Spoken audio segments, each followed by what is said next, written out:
Salam sehat dan damai sejahtera untuk kita semua. Perkenalkan, nama saya Juliana Purba dengan NIM 221134142. Pada kesempatan ini, kelompok kami akan membahas tentang bangsa Indonesia di tengah intoleransi. Pada kesempatan ini, kami akan membahas dua contoh kasus sikap intoleransi, yaitu patung Bunda Maria ditutup terpal yang berada di Kulon Progo, Yogyakarta. Dan kasus yang kedua, kasus penolakan bertetangga dengan orang yang tidak seagama. Nah, bangsa Indonesia dikenal sangat luhur, menghormati perbedaan, menjunjung tinggi semboyan kita, yaitu Bhinneka Tunggal Ika. Namun faktanya, sikap intoleransi masih tetap terjadi. Nah, keragaman masyarakat Indonesia adalah anugerah luar biasa yang harus kita syukuri dan kita jaga bersama. Tentunya banyak faktor positif dari akibat keberagaman ini. Namun, tidak boleh juga dipungkiri bahwa keragaman dapat memercikkan permasalahan. Bagaimanapun juga, suka duka keragaman telah dilewati bangsa, bahkan sebelum NKRI terbentuk. Nah, bangsa Indonesia tidak mungkin dapat menjadi bangsa yang merdeka dan bebas seperti yang kita alami saat ini apabila tidak ada usaha perjuangan dari para pendahulu kita.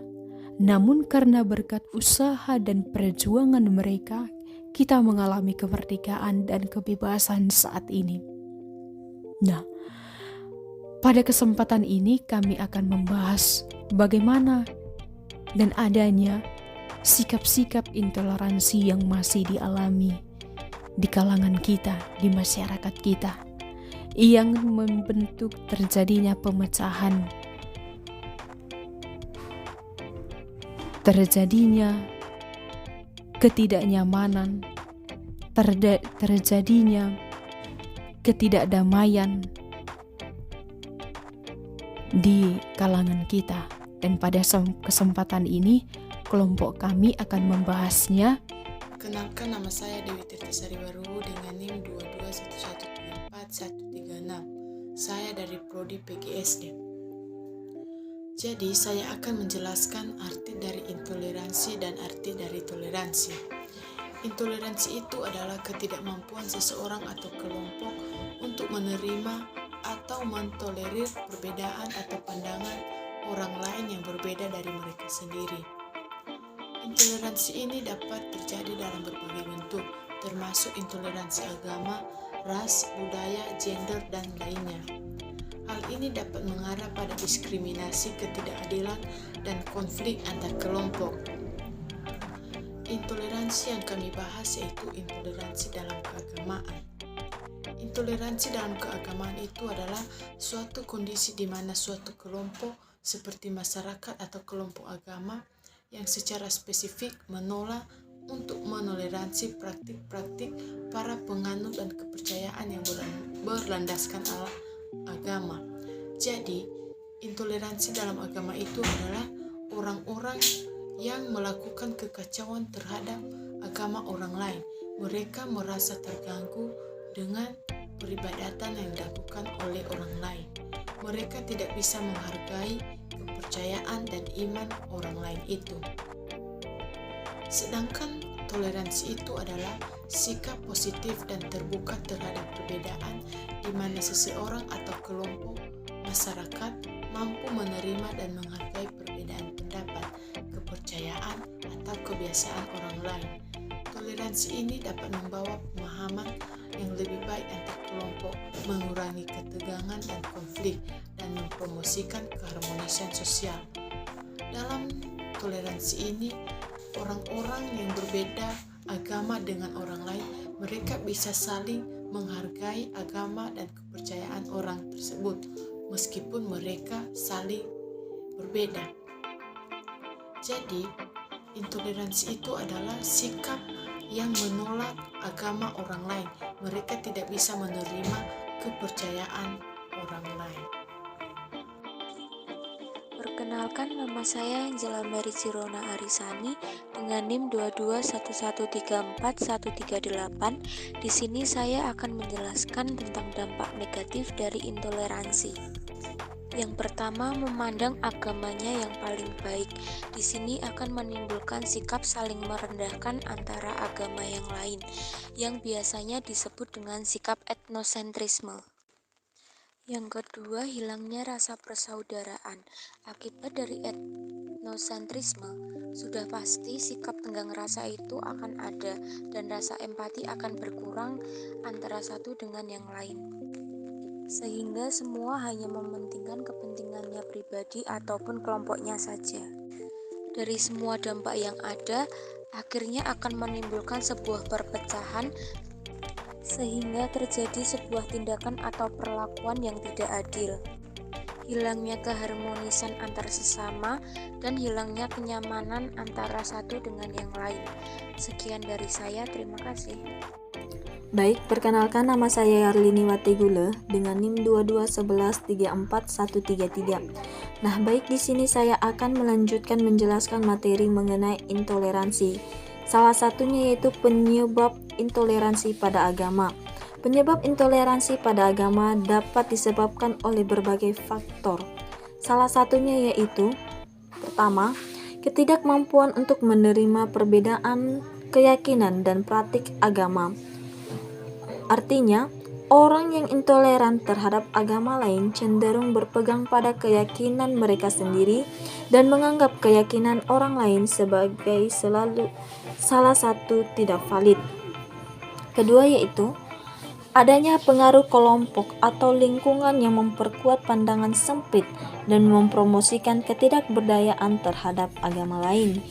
Yang ketiga yaitu, adanya suatu kebencian dan ketakutan terhadap agama lain, terutama ketika agama tersebut dianggap sebagai ancaman terhadap keyakinan dan praktik yang dipegang teguh. Selanjutnya yaitu, penggunaan agama untuk tujuan politik atau ekonomi dapat menghasilkan polarisasi dan kebencian antara kelompok agama. Selanjutnya, adanya kekurangan pengetahuan atau pemahaman tentang agama lain yang dapat mengarah pada stereotip dan perangsang negatif. Adapun penyebab atau faktor terjadinya intoleransi secara umum yaitu salah satunya kurangnya pendidikan atau pengalaman dalam berinteraksi dengan orang yang berbeda dengan kita. Ketika kita tidak memiliki pengetahuan atau pengalaman yang cukup tentang kebudayaan atau keyakinan orang lain, kita cenderung lebih sulit untuk menerima perbedaan itu. Saya, Angelus Elsa Sejati, dengan NIM 221134137, selanjutnya akan memberikan contoh dari fakta terjadinya kasus intoleransi yang ada di masyarakat. Seperti yang sedang ramai dibicarakan baru-baru ini, yaitu patung Bunda Maria ditutup dengan terpal biru yang ada di Kulon Progo, Yogyakarta. Banyak sekali yang membicarakan kasus ini. Saya sendiri merasa sangat sedih akan hal ini, dan juga karena melihat banyak video simpang siur yang beredar di masyarakat. Berbagai media memberikan alasan terjadinya hal ini. Video-video yang viral di media sosial berujung pada permintaan maaf polisi karena salah menarasikan bahwa penutupan itu dikarenakan adanya desakan ormas. Adanya oknum-oknum yang tidak bertanggung jawab sangatlah memperkeruh keadaan. Dan media yang kurang jeli dalam memberikan berita atau informasi membuat datangnya ujaran kebencian di masyarakat. Diketahui bahwa narasi dalam video viral itu dinarasikan bahwa penutupan patung karena ada desakan dari ormas. Polsek Lendah dalam narasinya menjelaskan bahwa ada ormas yang merasa bahwa keberadaan patung dapat mengganggu kekusyukan umat muslim yang sedang menjalani ibadah puasa Ramadan. Dan nyatanya setelah diselidiki, ternyata itu memang inisiatif dari pemilik rumah doa itu sendiri mengenai perizinan dalam proses pengurusan serta akan dilakukannya renovasi. Buntut dari kasus ini adalah dicopotnya jabatan dari Kapolres Kulon Progo. Jadi, baiknya kita selalu berhati-hati dengan hal yang sensitif mengenai kasus intoleransi ini.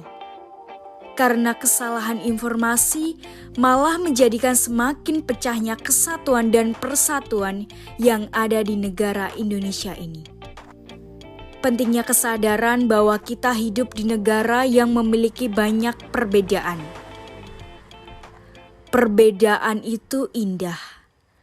Jangan jadikan perbedaan sebagai perpecahan. Dan jangan lupa untuk selalu menghargai perbedaan yang ada. Sekian dari saya, terima kasih. Baik, selanjutnya, apa saja sih solusi untuk mengantisipasi serta meminimalisir terjadinya intoleransi pada saat ini dan kedepannya? Saya Hafifah Arista Dewi dengan NIM 2211344146 akan menyampaikan terkait solusi pada hal tersebut. Intoleransi sendiri merupakan suatu kondisi di mana suatu kelompok itu secara spesifik menolak untuk menoleransi seperti praktik-praktik para penganut atau kepercayaan yang berlandaskan agama. Intoleransi ini muncul karena adanya suatu individu atau masyarakat yang menjunjung tinggi kelompoknya dan memandang rendah yang lain. Kasus toleransi juga dapat disebabkan karena perbedaannya pemahaman. Intoleransi berdampak pada agama karena menimbulkan tindakan atau perilaku yang tidak adil, seperti kerugian fisik atau materi dan mental atau kepribadian, lalu ancaman terjadinya kekerasan atau perkelahian massal, dan masih banyak lagi. Jadi, solusi untuk mengantisipasi dan meminimalisir terjadinya intoleransi yaitu yang pertama, kita tidak boleh memaksakan kehendak atau kemauan kita kepada orang lain. Yang dimana kita tidak boleh bersikap egois dalam bermusyawarah atau mengemukakan pendapat. Lalu yang kedua, kita harus peduli terhadap lingkungan sekitar, seperti turut berpartisipasi dengan lingkungan sosial, contohnya menjaga kerukunan aktif dalam kegiatan gotong royong dan lain-lainnya yang bersangkutan dengan keagamaan. Lalu yang ketiga itu menghindari sikap primordialisme atau sikap yang menganggap suku bangsa sendiri yang paling baik, karena sikap ini menimbulkan dampak positif dan juga dampak negatif. Dampak positifnya itu suatu kelompok tersebut dapat memperkuat ikatan saat ada ancaman dari luar kelompok tersebut. Akan tetapi dampak negatifnya juga berpotensi mengganggu kelangsungan hidup bermasyarakat.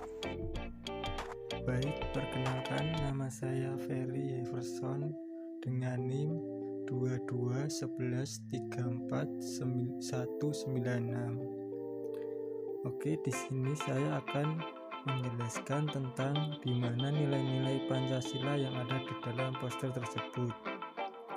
Oke teman-teman, jadi kalau kita membahas tentang agama ini, ya jadi kita mengamalkan sila Pancasila yang ke-1, yaitu yang berbunyi ketuhanan yang Maha Esa.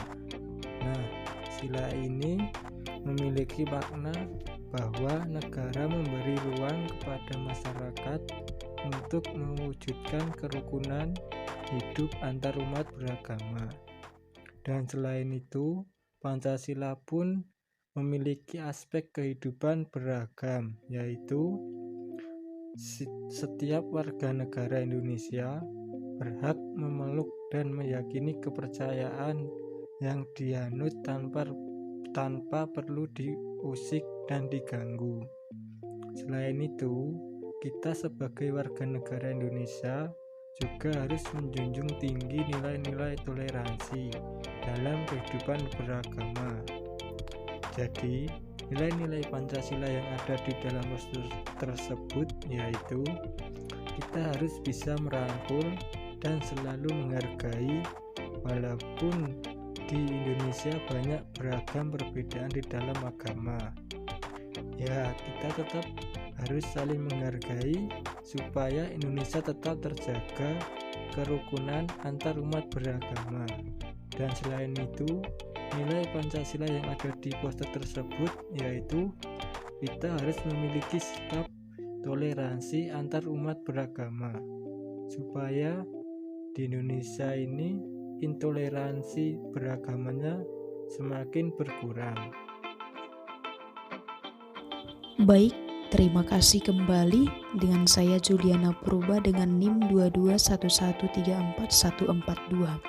Saya akan memberikan kesimpulan dari kelompok kami tentang bangsa Indonesia di tengah intoleransi. Bangsa Indonesia adalah bangsa yang luhur dan menjunjung tinggi semboyan Bhinneka Tunggal Ika, serta Pancasila menjadi pedoman dan karakter utama dalam bangsa kita. Secara khusus, pada sila kedua ditekankan kemanusiaan yang adil dan beradab. Ini menekankan bahwa hak dan kewajiban setiap warga negara, baik hubungan dengan kepercayaannya, berpendapat dan sebagainya sama. Kita sebagai satu bangsa yang terdiri dari berbagai perbedaan suku, budaya, ataupun agama dan sebagainya, tidak akan mungkin dijadikan satu dalam aspek tertentu. Namun, yang mungkin ialah Indonesia tetap satu dalam perbedaan untuk mewujudkan kesatuan dan kedamaian di negara kita ini dengan meminimalisir sikap-sikap intoleransi yang memecah belah kesatuan bangsa kita dengan membina sikap saling menghargai dan menghormati dalam komunitas ataupun di mana kita berada. Sebab perbedaan tidak dapat seutuhnya disamakan, namun perbedaan itu menjadi indah dan estetik dalam sebuah wadah, yakni Indonesia.